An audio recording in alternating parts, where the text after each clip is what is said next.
Hi, my name is Evan Graber, and I'm going to respond to the final question of explain the phenomenon of fans going wild, crying, fainting, the Beatlemania one. So, this seeming mass hysteria that occurred during the Beatles concerts and public appearances, known as Beatlemania, is really only understood in the context of which it happened, like most historical events.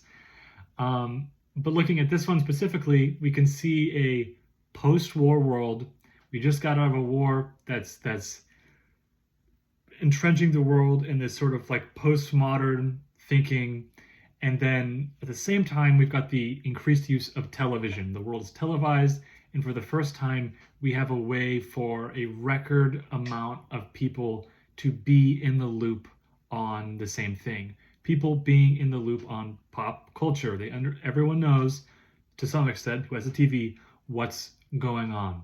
So you get this new generation of post-war individuals. It's been 15 years. We're ready to move on, and you throw in this new fad, this new type of music that's obviously built on previous ones, that act as like these symbols for youth and freedom. You throw that into the mix, and you've got a bunch of people going crazy over it. It's not anything, supernatural or just out of the blue, but it's a sudden change to a group of people who beforehand didn't have such a wide access to information. These people are primed for it, and then boom, TV happens. We can all see what's going on. It's this information overload, and it's we get this seeming mass hysteria. Now, obviously, I think it was a little overplayed for the time because it was so novel then, and it's something we still see today, and stuff that happened beforehand. People have been feigning at concerts forever, but since we can all see it through TV, Beatlemania gets amplified, but also it's bigger since, other than Elvis, there hasn't really been musicians that are this popular. And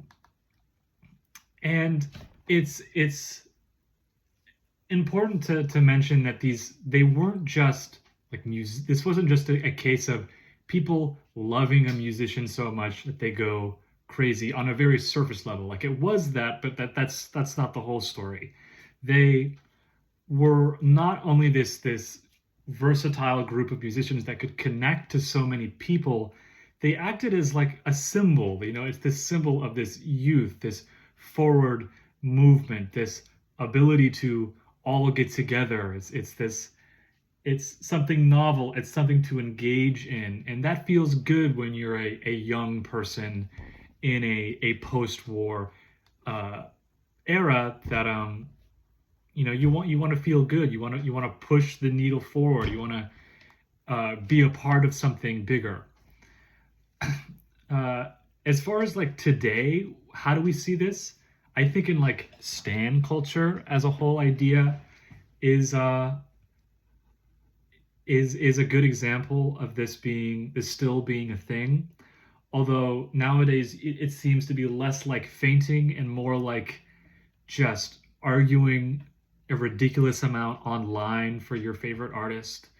But it's this level of passion and desire and faithfulness and dedication to a musician or a group of musicians that, from my perspective, isn't totally different than the amount of dedication that, people participating in Beatlemania had.